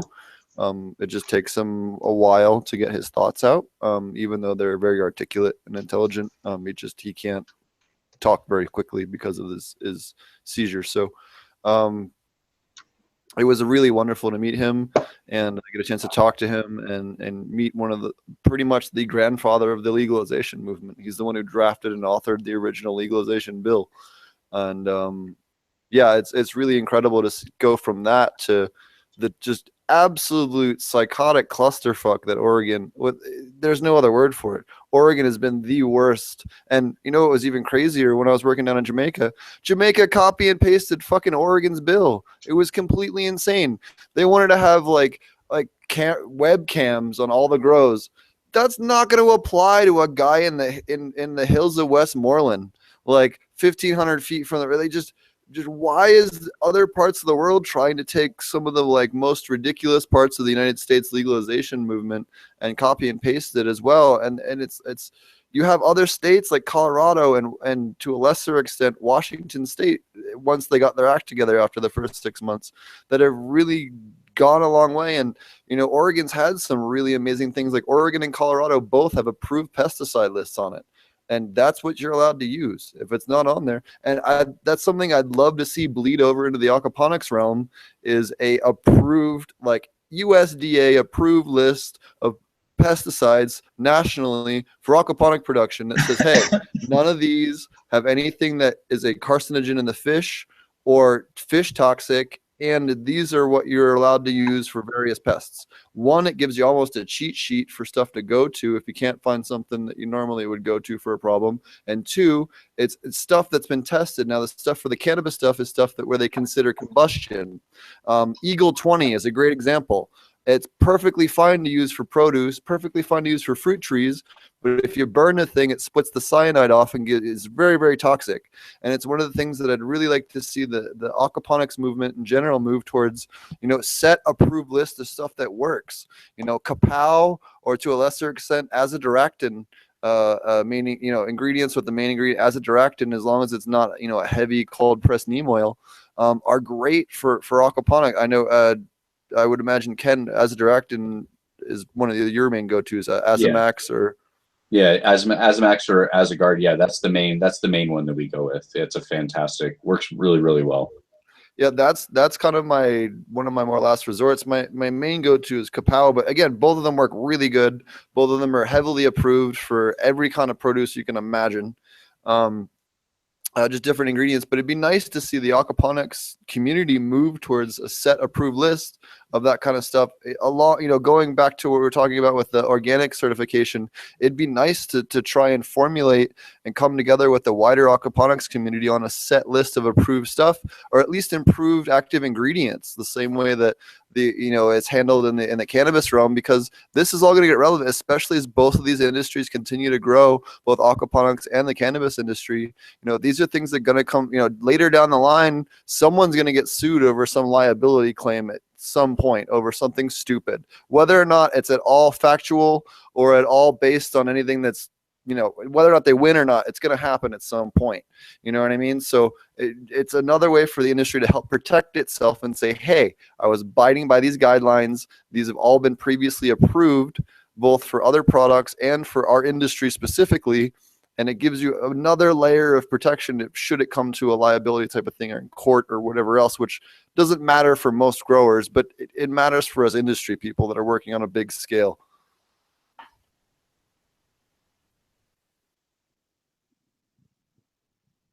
I agree. And it's really incredible to see how Oregon just completely, and this is even the first time this year Oregon's pulled some shit like this. Like there was the whole debacle back, was it February or March, when they pulled concentrates off the market? Yeah, they basically kind of the same thing, where they limited, I guess not limited, but they required licensing that they didn't have anybody licensed with. So you had to be a licensed concentrate maker or whatever they called it. And yeah, there wasn't any of them out. They they basically fucked up that whole thing in pretty much exactly the same way. So it was, a lot of people think they're just creating vacuums in the otherwise stable market. So in order for corporate interests to be able to move in, and really, all the states, that's what they want. I mean, they want investor money flowing into their state and being able to take advantage of it. And when you have a completely stable market that is full of good product, that is self-regulated already, there's not really a lot of room for them to come in and be able to expand. So a lot of people think that it's not an accident that all of a sudden there was no concentrates that could be purchased by a dispensary for about 30 days or so. And then later that same year, now there's no way that you can buy any product. You can't, that hasn't been tested by basically one of these handful of labs. So that again cuts down on the amount of stuff that you have to purchase and creates a vacuum in the market. So I saw a case study that was done recently, and something like of the 73 different dispensaries that they talked to, it was like 85% of them would buy more product if they could find it, essentially. That there just wasn't enough supply of tested medication to be able to fill what they had previously had on the shelves and were able to move. So pretty much everybody's scaled back what's available. So you used to be able to walk into say Fireside Dispensary here, or House of Leaves, even in Ashland, which is probably one of the bigger ones, even still, where they have a pretty full menu of stuff. You'll see a reduced number of strains, a reduced number of concentrates, reduced number of edibles for sure. That's probably one of the biggest ones that I've seen take a hit, because you have something like 40% of the stuff that even actually gets tested is getting rejected. So, that that becomes difficult to fill orders from all the different dispensaries that want to be able to purchase. It just creates that vacuum, and it just seems a little too fishy to me that they did exactly the same thing twice, and it created a vacuum twice, and now somebody out there somewhere controls who can buy and sell cannabis in Oregon. So that's probably the main issue right now that I think that every dispensary is dealing with, every grower has to deal with. If you're trying to sell your product, we're talking medical, recreational, any of that. Now, if you supply patients directly, then obviously your testing is between you and your patients.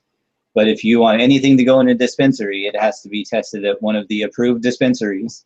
And right now, that's just really difficult to get done. Even if you have money and you could probably show up on their doorstep with samples and have to wait in line like DMV. It's definitely not it's not an efficient system right now. And I know they're taking steps to fix it, and hopefully they've gotten something together since I've checked on it last. I would say it's probably been a solid 2 to 2.5 weeks since I've gotten much into it. But that's when that case study came out, which is pretty elaborate. Talked about the increase of the black market. And, like I said, it was well over $100 million expansion this year, which is obviously the opposite of what they predicted with legalization. They'd really hoped that would shrink. But, they came out with a few too many regulations, apparently, and growers just gave them the finger, which doesn't surprise me a bit, because most growers have been giving them the finger for a long time.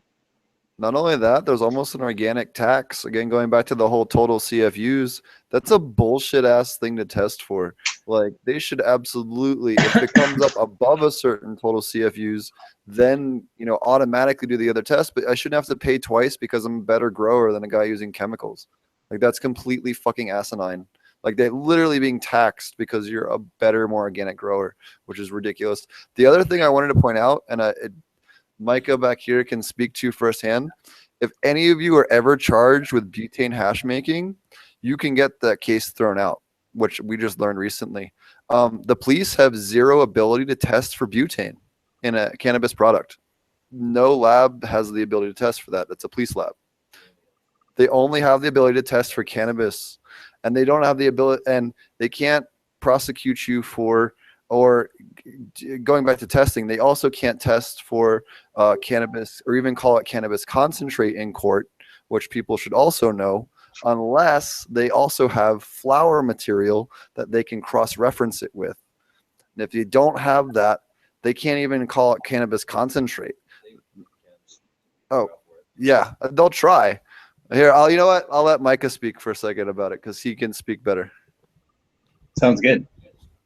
I went through a 51-week nightmare of getting raided by a SWAT team. Why don't you tell them a whole short story about it? Whole long story short. Okay, long story short. June 10th, 2014. No, June 10th, 2015. I got raided by a Call of Duty looking SWAT team, helicopter, the whole 9 yards, just after dropping my son off at his middle school. They had some information that they were given by a paid informant that I was growing cannabis in my garage and making concentrates on the back porch, neither of which was true. I had 1.2 grams of cannabis in my pocket. I had a large Rubbermaid tub of trim that I processed butter with for a few terminally ill patients after closing my dispensary. And I mean, they listed it as like 500 grams, but I basically had a pound of butter, 4 sticks in my freezer, and that was it. And I complied with their search warrant after they flashbanged the house and woke all my housemates up at gunpoint, showed them everything I had, and then I showed them 6 years worth of Rex without expiration.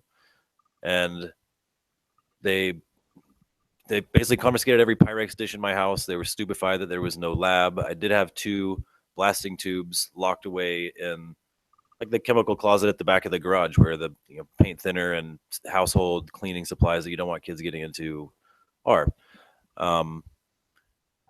0 gram, like I didn't have any concentrates. I don't use concentrates. I didn't have any dab rigs or whatever you want to call them. I didn't have nothing to do with any of those. They still charged me with basically the same charge as having a meth lab, which is felony manufacture of a controlled dangerous substance. And then they charged me with felony child endangerment, felony child abuse, basically in hopes of like I'd take a plea deal and just plead guilty to manufacturing, and they dropped the child endangerment shit. And I took it all the way to trial. I wasn't going to give them any plea deal, but it didn't come out until 4 days into trial when the expert witness for the prosecution, the lab technician from the police lab, went on the stand, and we went to cross-examine her, and my attorney said something about my public defender because I couldn't afford an attorney, but they basically specifically said butane honey oil, and she said I can't call the substance which we encountered butane honey oil. I can only call it concentrated cannabis because it's a narcotics lab. They only have the ability to test for the presence of narcotics. Butane's not a narcotic. Neither is hexane or any other gas that people would use to make a concentrate. And as soon as that came up, it was, in my eyes, it was game over. But that's ultimately what it came down to with the jury too. Is they're charging me with felony manufacture of butane honey oil, or basically a foreign substance, using a foreign substance or a combustible material to process cannabis, and they didn't have the ability to even process for it. But it was 11 months of a nightmare. But ultimately, the knowledge should be out there if anybody gets charged with it. It's pretty much case law now. They can't charge you with felony manufacture of concentrating cannabis with solvents because they don't have the labs themselves that the police only have the ability to test for narcotics and not for butane, not for gases which aren't considered narcotics. So it sucks to go through, but it was like in the long run, probably 100 cases that were pending trial after mine all got dismissed. And recently I just got 3 of my friends who also got illegally raided, their entire cases thrown out, which they were in much more dire circumstances than myself, but just having the knowledge out there to spread, it can save anybody that that might be going through right now. And it was a real eye opener to find out that that's how crazy the system is a SWAT team will kick your door in and charge you with something that you don't even have the ability to test for the presence of, and ultimately in court they made themselves look like idiots, and on the news they called me a cannabis expert, and since then it's just kind of been funny. But if you know anybody in under similar circumstances, or if there are any issues with using solvents or really any type of substance, whether it's CO2 or butane, whatever people are using for concentrates, just know that the police don't have the ability to test for the presence of whatever they're charging you with. And unless they get big budget increases, it's not real feasible that they're going to send off to the same labs that they require us to send ours to for testing to take to market to try and prove you a criminal in court. Right. And obviously some of these things require fairly elaborate testing like you're talking about. And a lot of times when you're making your extracts, well, Steve will probably attest to this, you shouldn't be able to find butane left over in your extracts as well. So I know they ran into trouble proving a lot of that stuff. And so that's great to have that kind of precedent set.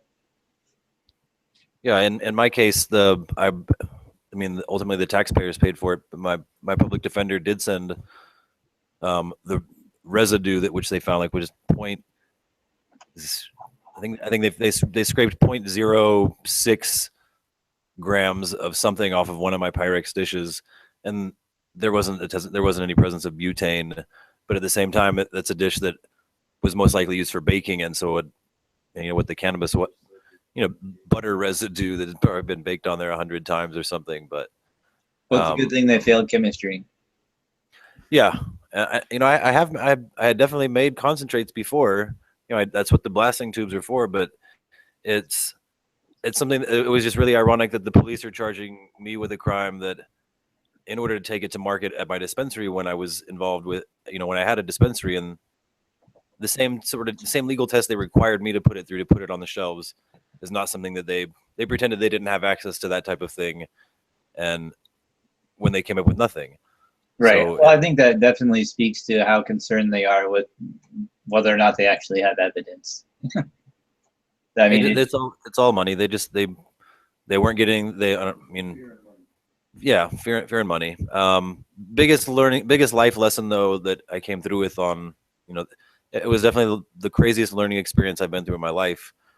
Your right to a speedy trial is a beautiful thing, and if I had it all to do over again, I wouldn't have paid the ridiculous amount of bail. I would have immediately requested my right to a speedy trial within 10 days and just toughed it out in jail, because that's not enough time for them to even write a report. A lazy cop's not going to write a report on a botched raid in 10 days. He's not in that much of a hurry to make himself look like a dick. Out of 14 heavily armed, like, SWAT team members, there was one cop, the one detective who requested the affidavit for the warrant, was the only person to testify against me. And ultimately his expert witness, his lab technician, is what really made him look stupider. It's December 1st today. He's no longer the head of the Vice Squad in San Diego anymore. He retired yesterday. Okay.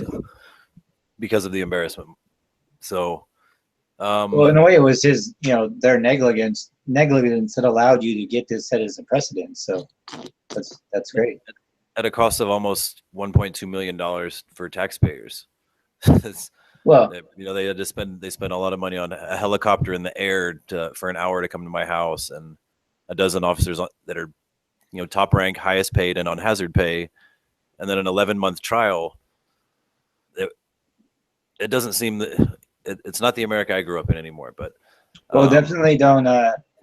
Obviously don't discount how many people that's happened to. If it's $1.2 million per instance, right? That adds up pretty quick when you think about just the number of people that personally that have been encountered. That's a lot of money. Yeah, they came out of our pockets. So we're conservatives that yell about wasted money there. You know what I mean? Like, right. To them, it's just like complete lack of principle. I feel like how can you consider yourself conservative while you're literally just pissing money away for no fucking reason? Yeah. Yeah. So I mean, regardless of whatever legislation people, I guess the biggest lesson I learned is you begin to feel really safe, and especially at a time when I'd left the industry for 6 months already, that the police are still paying for terrible information and then spending even more money acting on it.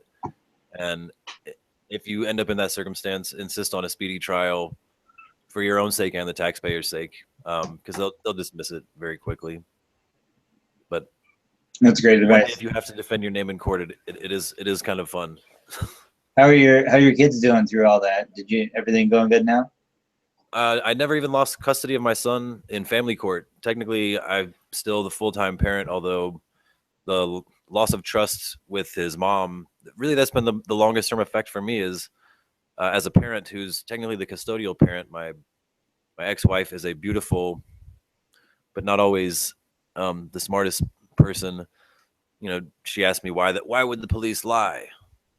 They called her and told her that I had a house full of cocaine, and then didn't want to listen to reason when I'm not charged with anything to do with that. And so I've seen him 3 times in the last year, but we keep in constant contact as much as she'll let him with his smartphone.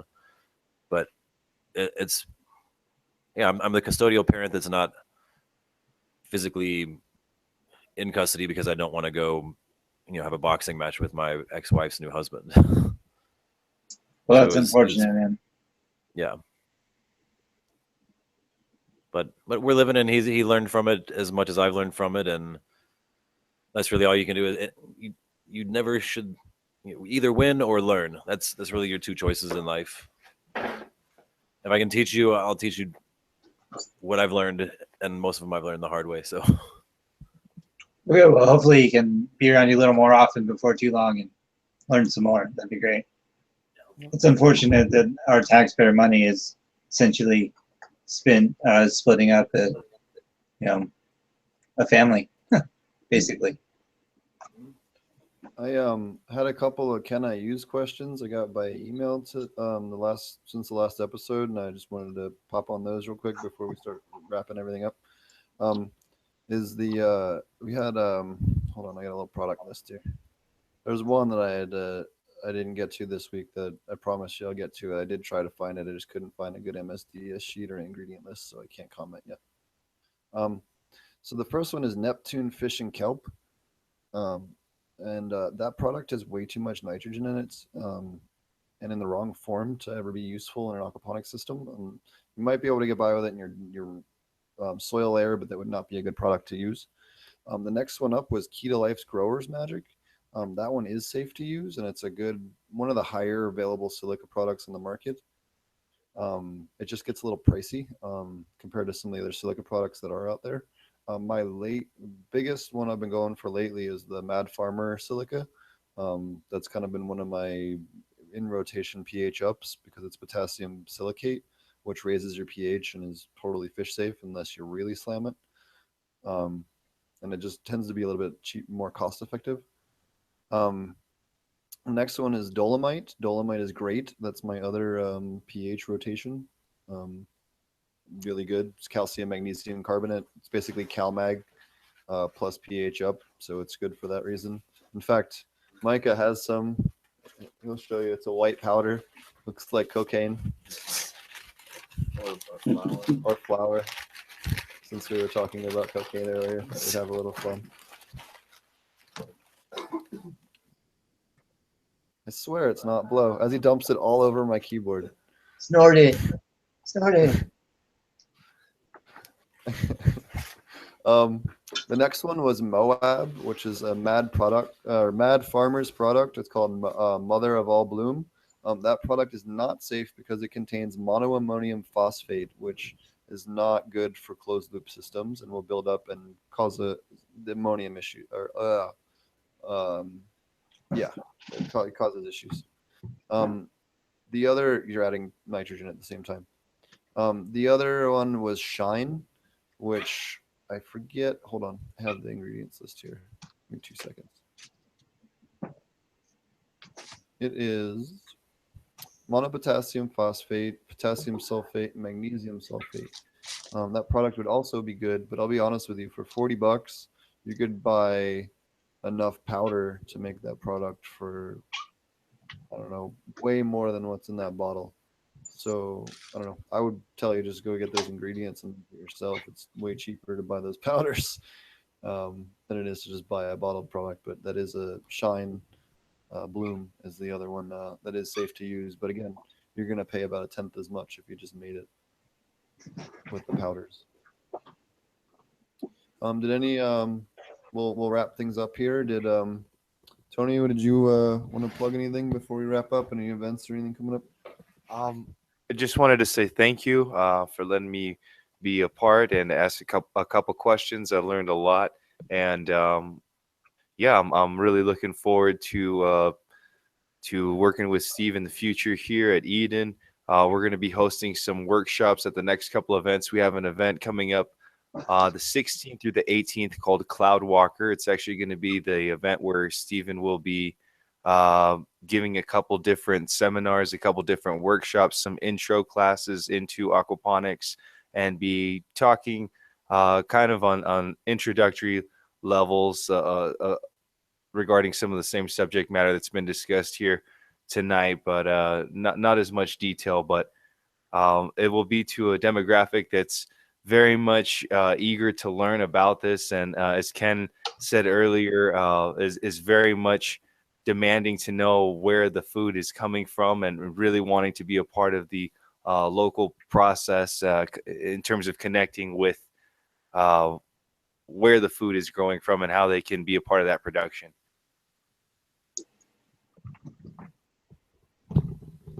Thanks again. Oh, thank you guys all for listening while I ranted on. Thank you for answering the questions. Ken learned a host of information, and as someone that's trying to get more into the commercial growth and same type of thing, farm to fork. I appreciate your time. Would you like to go ahead and talk about what you have coming up aside from the cannabis class on the 20th and 21st there, Ken? Yeah, certainly. And I also want to say thank you very much for all of you as well. One of the great things about aquaponics is there's so much information out there, and anytime we interact, I always learn something. So it's always a learning experience for everything. So I appreciate the conversations we've all had tonight, and I appreciate the questions as well. Yeah, for stuff coming up, we do have a tour at our facility coming up this Saturday. I don't know if anybody finds themselves in the Bay Area, come by Saturday morning at 10 o'clock and get a full-scale tour of our farm. Lasts about 2 hours, and you can see how everything works. We do those the first Saturday of every month as well. And then the next class we have coming up, aside from the cannabis class we're doing, is in February, the 3-day commercial level class. So if you're interested in getting into aquaponics on a commercial level, this will provide you everything that you would need for that. And yeah, just my recommendation is just get into it, start doing it, and learn as much as you can, and share everything you can with people, because we all have valuable information. We all come from different experiences. We're all growing in different environments with different fish in different climates, and the more knowledge that we can share amongst ourselves, the better and the stronger the entire industry and this methodology will grow. And the ability to really spread the word about aquaponics and cannabis production and the purity of the food and the purity of our product and the purity of our medicine, I think is something that we all need to work for going into the future. So again, I thank you really very much for the opportunity to be here and to talk to you all today. Thanks. And what's the dates on that commercial class coming up? Okay, so the commercial class is, I believe it's the 17th through the 19th of February. So it's a Friday, Saturday, Sunday. The class is $9.95 for the 3 days, includes lunch all days and coffee and tea and all that kind of stuff. So it's 3 full days. Really going to get into it. There are going to be spreadsheets. There's going to be business plans. There's going to be integrated pest management, seeding, planting, harvesting. There'll be a combination. Morning time is going to be classwork in the classroom with PowerPoint presentations. The afternoon time is going to be hands-on in the farm. So that's wonderful. Awesome. Thanks again for taking the time to join us today. It really means a lot, and I really appreciate it. Yep, no, it's totally my pleasure. I'm again learned a whole bunch of stuff, and really great connecting with some additional people in the industry. It's always exciting. When we started 5 years ago, nobody knew what aquaponics was, and now it seems like everybody that comes through the door that I run into has at least heard about it. So it's great. The wave is still building.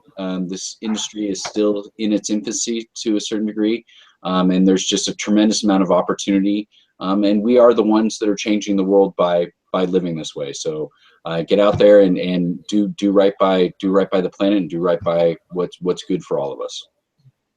And if you guys would like to learn more about his farm and what they do, Check them out at ouroborosfarms.com, aquaponicfarmingcourse.com, and aquachronic.com. And you can check out my information as always. Questions, comments about the show or the podcast, potentponics@gmail.com. My website's potentponics. You all already know what I do from listening in previous casts. Marty, also our Facebook group is Aquaponic Cannabis Growers. Feel free to join. We keep it private just so that if you post something on there, you don't have to worry about your mom seeing it or whatever. That has been an issue in the past with some people. So we do have it on a private or closed group, so you don't have to worry about other people seeing that you're into it. Yeah, Marty, why don't you plug your stuff? Yeah, well, I got obviously a lot of stuff coming up. We're gonna have the first probably tour of the farm will go up probably like I would say probably like the week of the 12th or so of December. So that'll be coming up here in the next couple of weeks. And, all the stuff that we work on will essentially be, for like all of our mothers and cloning operation and breeding and all that stuff is all going to be in aquaponics. And then we'll have it essentially decoupled grow for flowering that will sort of be a hybrid. We'll be making all of our teas and stuff with a base of tank water, and then setting up some different crops that will grow that will then also feed to our worms. So different things like comfrey and horsetail tea, so that we'll grow those things sort of in between our Christmas trees and enhance those things that are already there as well. So we're going to decommission some of the things that they do that are sort of from that commercial grow space now, and sort of bring them into a more positive, beneficial runoff, sort of probiotic level for not just our Christmas trees, but the existing Christmas trees as well. So that's going to be really exciting. And then, eventually we'll be setting up all top of the line LEDs to be able to keep our electricity costs down. So we'll be building our own compost bins and worm bins, and sort of putting up a lot of different information probably up over the next 3 months or so. So we're looking at flowering probably running, I would say tentatively by like the mid-March or so. So that's kind of what we're looking at. But we're looking at overhauling a greenhouse, rebuilding a shop. It's all going to get stripped out and rebuilt to our specifications. So it'll be pretty exciting to get all that and try to film updates on all that stuff. So that's sort of the whirlwind that I'm in at the moment. Always call for reinforcements, as long as it's not very long.